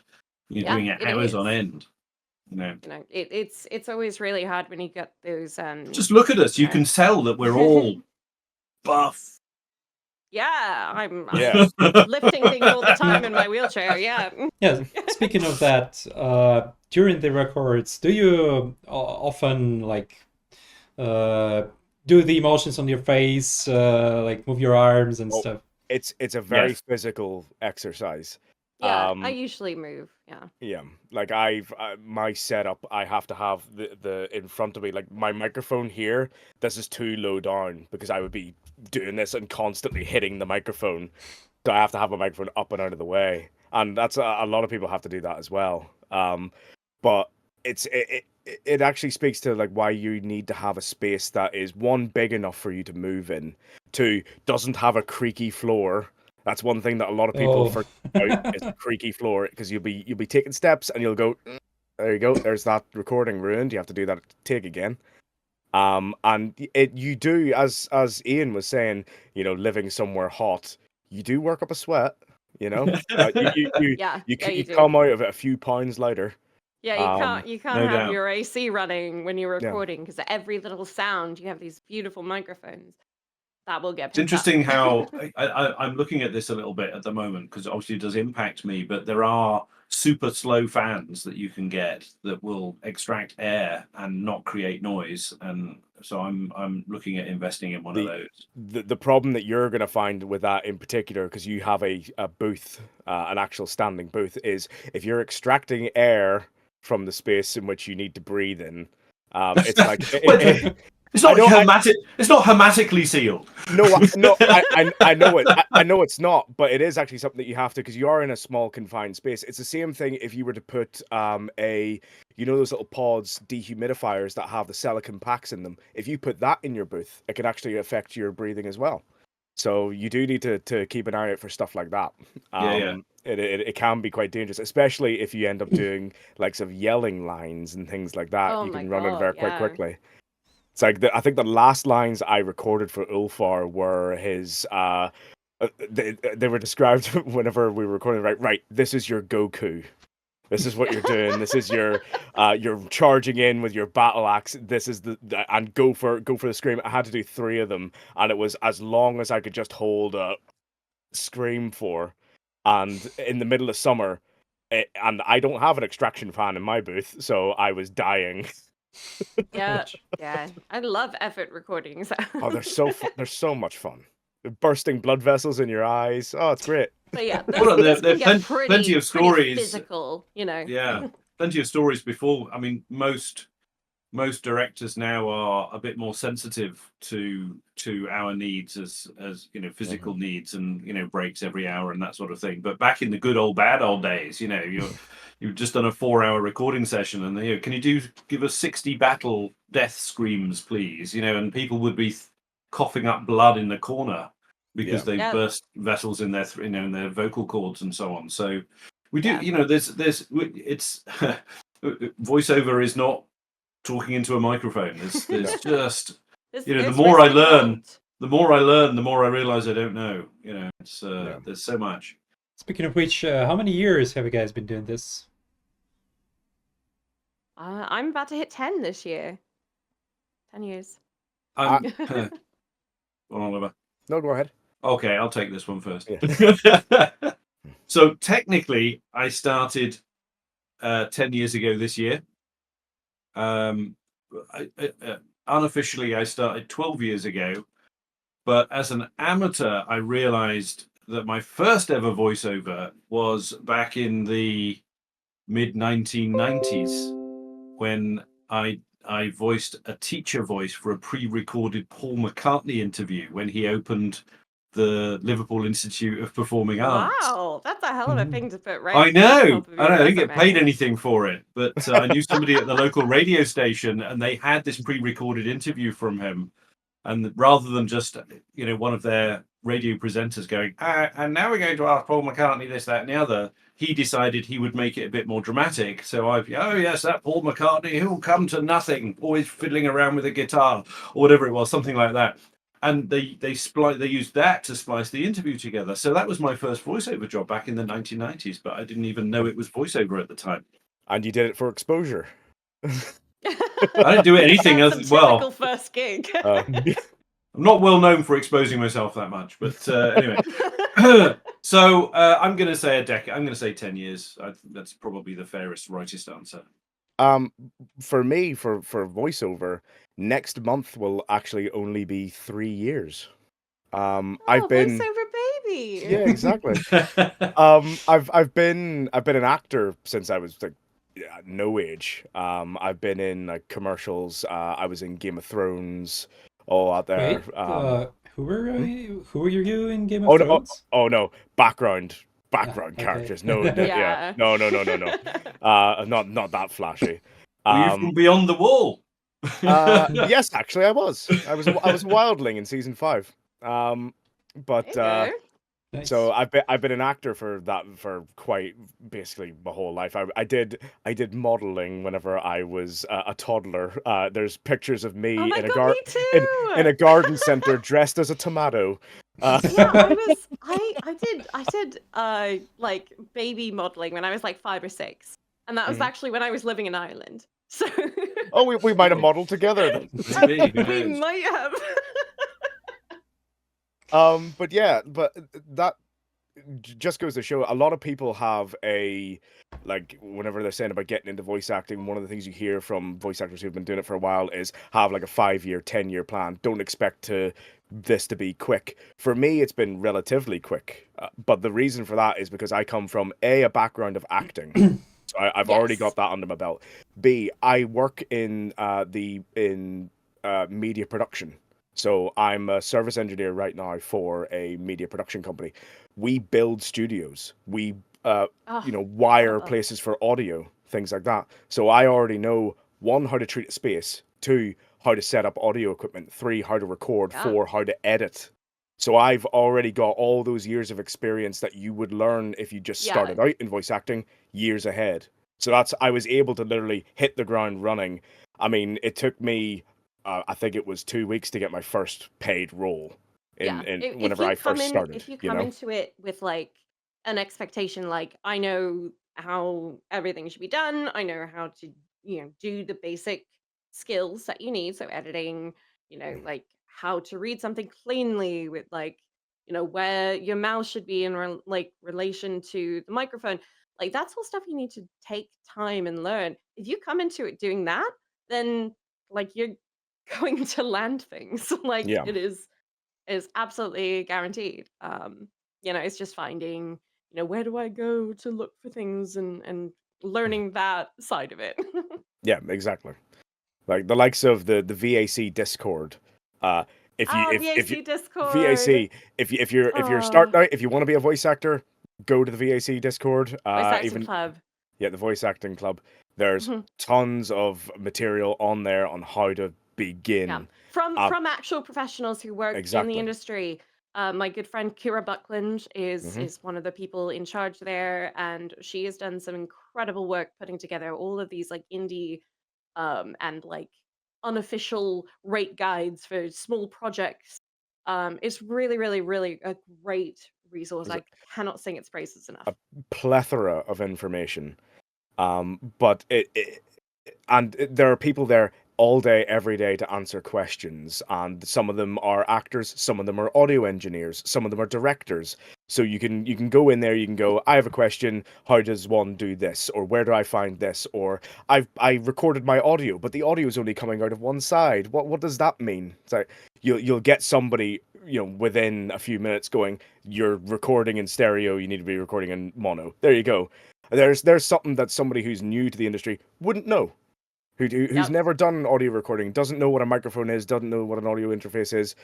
There's all that information there. But coming into the industry already knowing all this, if you play an instrument, you already know how to edit audio, you already know about recording and space and stuff like that. You're already ahead of the curve. If you come from a stage background, you already know how to act. You're already ahead of the curve. If you're coming in without anything. And here's the thing as well, on Twitter, on the VAC, the voice acting community is incredibly friendly. And everybody is there. No, we're not. That's really Everybody except for Ian, who is an asshole, is incredibly friendly. Grumpy old, I've got the corner marketed in grumpy old men. You got the corner on old At men. least I can introduce you. Gatekeeping, okay. I changed my tagline. No longer the British voice, just the grumpy old man. Important question from the chat. Oliver, do you think you can do better now as a tomato after all these years? I'm already dressed for it, Funny. 100%. It was curling these golden dumbbells as well, so already stacked. Right, guys. No, Strong performance. We're heading to the end of our stream. So, do you have anything you would like to tell the audience? And the audience, it's your time to ask your final questions right now. Dude. So, guys.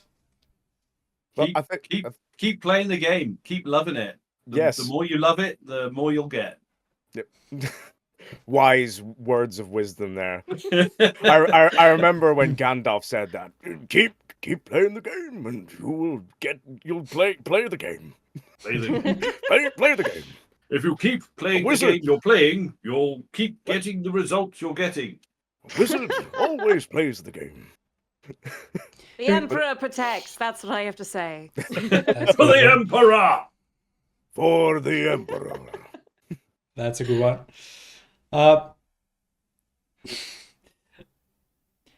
Who is everyone's favorite companion besides their own? That's a good question. Marzipan. Marzipan. For his sass. I just think it's really funny. I really like his interactions with everyone because everyone just hates him. It's so good. Will did such a fucking great job. Will just killed it. Oh my god. Well, what can I say? You may have your own opinion. That's fine. Abelard. Abelard is the best. Yeah, there you go. So of Ulfar. So I met Ulfar, but he didn't join. He ran away. So I don't know what I did. He ran away. He didn't join the party. Argenta's the only companion that I have that's here. But I gotta say, Elliot, she's such a badass shooter. She saved my ass. I don't know how many times shooting people. So I like her a lot. I liked Jay for a while, but I've dropped her from my party now. I've brought Cassia back because she's kind of interesting. Cassia's pretty interesting, yeah. Yeah, she got some interesting support mechanisms for the rest of the party, which is kind of nice. Oh, Oh, nice. Oh yeah. Nice. She always watching me from behind here. There you go. There you go. Always giving Abelard an extra hit. Yeah, just have another go. And if you would pick, let's say, the best voice moment for your character in the game, what do you think that would be? Like the best line of all lines? God. I don't even remember all my lines. That's almost impossible. I don't remember a lot. There was the pissing on his corpse line from earlier on that I said about, but I think it's his battle cry. Oh no, there's two.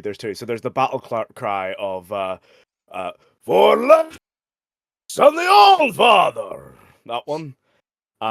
Or as we learned last night, whenever we were setting up, testing the game, I noticed that whenever you move Ulfar, every now and then he just goes, "I've come," which will never not be funny. I'm sorry. Maybe that's just my sense of humor, but like, it's for me. So I'm going to do that kind of, avoid the question thing. But Abelard has. I'm trying to put this in some context. So probably for the first 5-6 years of my career, the biggest named character that was Vernon Locke from Payday, and everything seemed to come back to him. And in the last 6 months, 8 months or so, Abelard has kind of almost taken on that mantle. And has become very central to my life as a voice actor, and he keeps spinning around and coming back in different ways. So it's not an individual line. It's just having had the opportunity to create a character that has been so well received in a game that has been so well received is that's I don't the lines all they build the whole thing. What was it Spock says? The many rather than the many rather than the one. The needs of the many outweigh the needs of the one. The needs of the many outweigh the needs of the few. That's or the one. Of the one. Yeah, I actually think Abelard is the character that went most wide in terms of being recognized outside the game.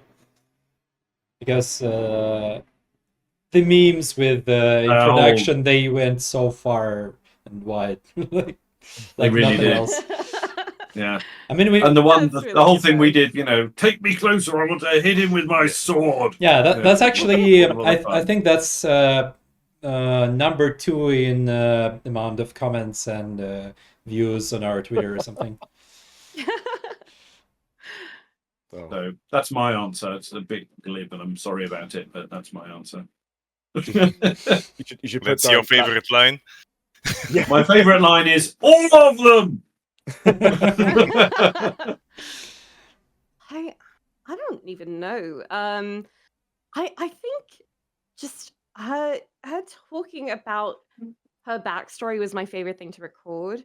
And like what drives her as a character, I think comes out, and she's fighting because she doesn't want anyone to be the way that she was when she was, she lost her parents and her family. And I think that just brings out that the and the manic war cry when she shoots somebody. and that when she shoots somebody. She was like,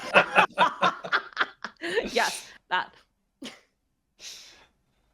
Oh yeah. Somebody's asking Tamara, have you considered dyeing your hair white, like a Sister of Battle?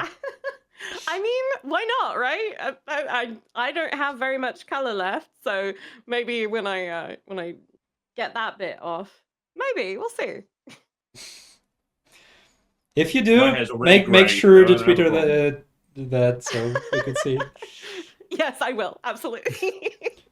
Are you guys going to invite Cassia? Hopefully. I hope this is not the last session we have in this format. So, probably. Yeah, Oh, Cassia. She was Pascal. interested, but Yeah. she was. I Yeah. think she was working, so she wasn't able to make it. So Yeah. Yeah. Scheduling is so difficult. Yeah, You because guys- everybody you is guys living have really in done a lot. different parts of the world, so it's hard to get everyone at the same time in Well, the same and- place. And there's voice acting moves so fast into the casting process that we can put this in our diary, and then an important client says, "Hey, I've got this time slot. I really need you in the studio to do X," and Yeah, Yeah. it's insane. we've got to And, put food on the table. again, bringing up the whole thing of like being remote voice actors and time zones. I mean, a lot of my recordings were quite late at night. Not the latest I've ever done. I've had to do 2 a.m. recording sessions for clients, and you're going on for 3 or 4 hours, and then you're getting up for your day job afterwards. Yeah. You know what I mean? So like it can come in at any time of the day. And as Yeah. Ian's saying there, if you have a regular client and they come in and go, I need this done now, it's like, well, I gotta drop everything. I was gonna eat food, but I guess I'm not anymore. I've got to get recording done. So I was caught out by that a few years ago. I was booked for a thing, and they said, "Hey, can you do it? Whatever it was, 9 o'clock in the morning on Friday." I'm like, "Yeah, 9 o'clock morning Friday, no problem. Great. We're in New Zealand. What time will it be where you are?" Oh, I'm like, "Oh I- shit!" I hate It was that. like whatever it was, 8 o'clock the previous night. It was yeah. like the Thursday night, the previous night. yeah. And so I live in America, right? And what's the most important Thursday in America? Oh, it was Thanksgiving. Thursday. Thanksgiving. Yeah. Okay. Oh, so you weren't yeah. doing anything then? You were fine. Well, I was completely somewhere else doing Thanksgiving with Yeah. my wife's family, and I had to come back here to do the recording and then go Oh. back there after. And then, of course, I couldn't do any of the other Thanksgiving festivities like having a beer or a glass of wine or anything because I had to can't come back watch here. a football game. Yeah. So, Yeah. other challenges. Somebody has convinced one of their friends to cosplay Abelard. Oh, that's so cute. Oh That's my God. awesome. You have to show it to us.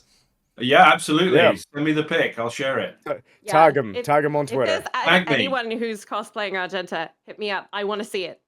If anybody's cosplaying Ulfar, hi. That's Well, There's still- dedicated yeah, on fans, though. stilts, yeah. get back your power armor and go for it. Exactly, yeah. I've got the bolter already. But yeah, people doing fan art, cosplay, Oh yes, the fan all art that is stuff. incredible. We all love to see that. So share it with us. I Yeah. think we have some fun artists in the Absolutely. chat right now. If you Yes. make memes, we will more than likely voice them. You heard them, guys. I don't want to Exactly. say that 100%, but I will say if it it's funny 100%. enough. And if it's clean, if it's clean. And yes, please tag us in the fan arts you do. Like I absolutely want to see fan art, anything that you do with Argenta involved. Like, Mhm. I want to see it. I want to give your work the attention and care that it deserves, because all of this is really, really great to see, and we want to help foster that creativity. Yeah, and I think when you see the fan art or some other art based on the character you've created, that sort of fills you with energy somehow or something.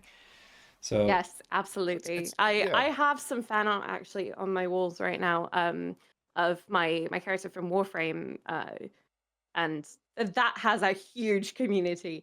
So I'm very lucky to have that help inspire me. And I know that there's plenty of Argenta stuff that I really want to like print out and hang right next to that on my wall. So fingers crossed. I will hang Ulfar fan art back here. I will do it. I have Well- a space on my wall up here, which I've just redecorated in here. So you can't see it, but that's a film poster that I'm in. And so I have a space that is empty that needs filling, just so you know. Yeah. Yeah, hint, Wink, hint. yeah, not saying anything in particular. I think I've seen a question that I haven't spoke about yet. Somebody was asking if you have any Space Wolves army, Oliver. Like, what kind of army is it and how big? I have some starter sets, so I do. As soon as the announcement was made, that friend, that guy I work with, went and bought me some Space Wolf, War Riders and things, and I also got a load of Necron as well, the Scorpeth destroyers. But like Ian was saying, having the time to get around to actually painting it, it's a struggle. Working full time and then coming home and working full time as a voice actor as well. I mean, that's 2 full jobs. Like, Yeah, I'm exactly. lucky Yeah. that voice acting is my only Yeah. job, really. So, Like I have considered literally giving the stuff back to that guy I work with, because he has like an orc army and everything, and just going, I will give you money, paint these for me. I need help. Yeah, that's the You know? way it can be done. Yeah, Yeah. like many people do that. I would love to have like a full army and just go to a meet, put it on a table, and just watch it get decimated. I think that would be hilarious. Actually, Space Wolves are one of the strongest armies right now. Oh, I know. I will still find a way to ruin it. But yeah, I think I would love an orc army. They're Just fun. just for being a bunch of silly boys. What I always loved about the orcs is that, like, out of character, when you look at that, it's hilarious and it's like mimetic. But if you think about it in character, it's horrifying. They are horrible to go up against. Yeah, because they pretty much they don't feel pain. They fight all the can't- time. Yeah, And you they can't invent- demoralize them. Yeah, and they invent weapons out of nowhere. That's pretty horrifying. And like they will just keep bum rushing you until you are dead, until they steamroll over you. They don't care if their friends die. They find it hilarious. They're constantly looking for a fight, and they'll eat you. Like as soon as you're dead, they'll eat you. You cut off their arm, and they Battle think it's rations. funny. Exactly. Yeah. Oh, when's our next ration drop coming in? Oh, they're marching toward us now. Let's go eat them. It's that's one of the reasons why like the was it the Tyranids don't like going up against them, because yes, they're biomass, but also they reproduce at the same rate. So, and they're killing as fast as you can consume them. It's just a lose situation for everybody. So outside of the memes and outside of like, driving a flaming red, battle car into a freaking dreadnought or a titan and taking it out, they are horrifying. Horrible things to go up against. Right. So we are already 10 minutes past our expected schedule, but we had the technical difficulties at the start, so it's fine, I suppose. So, any last things you would like to tell the audience before we go offline? Come back next time. yes, thank you for Thank you. playing the game and enjoying it so much that you came and are watching all of this. That I think that says a lot. Just thank you for having us. This was a lot of Yeah. fun. Yeah, and from the Owlcat team, really, really big thanks to you guys for voicing this, because you solely created like a big chunk of the game experience for everybody. That's really an important thing. That's what makes the game for many of people, actually. Yeah. The voice and the music is so, like when we have the polls, about what parts of the game you like the most, the voice acting and the music is always at the top. Like it's one of the first 3 or so. Well, thank you, everyone. And Thank you so much. And really. before we go, Ian, I must say this. Introduce us, please, again. I'd like to Read his voice, introduce. Abelard. I'd like to introduce you to the end of this stream. Okay. This stream has involved Ulfar, Argenta, and Abelard. Thank you for coming. Thank you, guys. Thank you, And guys. See you next time. I'm certain this is not the last time we are on a stream like this. I hope so, at least. So, Yeah. Absolutely. Me too. It's always fun. Till next time. So till next May time. your later. saga be a good one. May the Emperor protect. See you. Bye bye. See.